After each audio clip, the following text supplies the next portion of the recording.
Police निरीह लोकों ऊपर आक्रमण करथिला। गोटे धर्मेंद्र प्रधान गोटे अपारग मंत्री जे 5 वर्ष रे 4 थर नीट पेपर लीक करी जहाँ टाइम रे रीनीट रे भी विभ्राट देखा देछि। जो व्यक्ति शिक्षा मंत्री होगापाई अयोग्य ताकू बंचेवा तार पदवी को रखापी जड़े नहीं कौन पाई भारतीय जनता पार्टी एते तत्पर।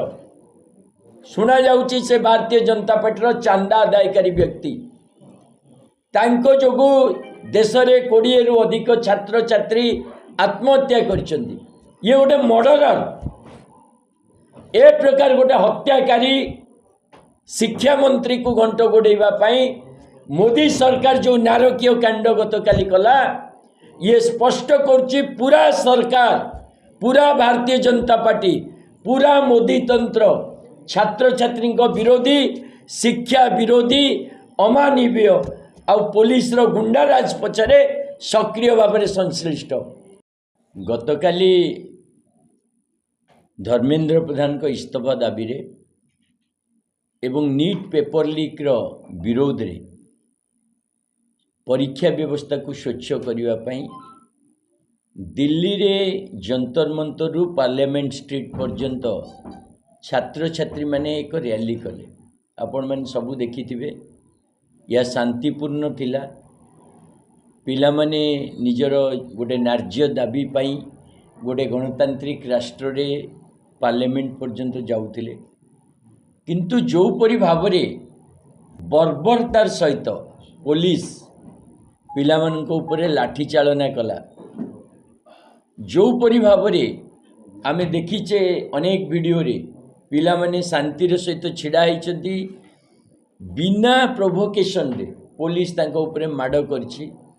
आ ता पूर्व आमे देखिले जे पुलिस साधा पोशाक रे बिना नेम प्लेट रे जो बाड़ी धरछि सेतरे कंटा लगा जाइछि जेमती बहुत छात्र छात्री मुंड रे आपण देखिबे से कंटा सब पशिछि।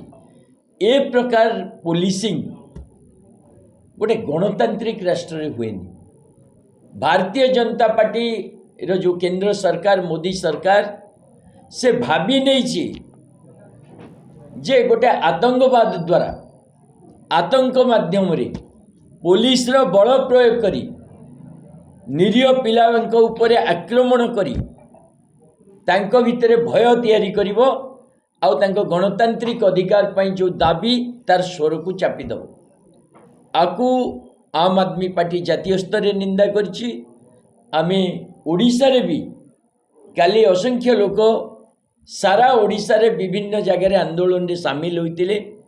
अति शांतिपूर्ण भाव रे छात्र छात्री माने सचेतन नागरिक माने बुद्धिजीवी माने समस्ते ए आंदोलन को समर्थन करथिले, किंतु जो परि भावे पुलिस आक्रमण हैला आ पुलिस जो प्रकार डिजाइन करिके आक्रमण कला ताकू आमे घोर निंदा करछु।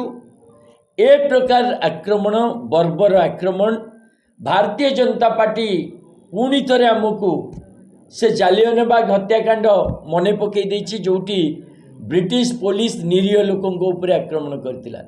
गोटे धर्मेंद्र प्रधान गोटे अपारग मंत्री जे 5 वर्ष रे 4 थर नीट पेपर लीक करी जहाँ टाइम रे रीनीट रे भी विभ्राट देखा देछि। जो व्यक्ति शिक्षा मंत्री होगापाई अयोग्य ताकू बंचेवा तार पदवी को रखापी जड़े नहीं कौन पाई भारतीय जनता पार्टी एते तत्पर।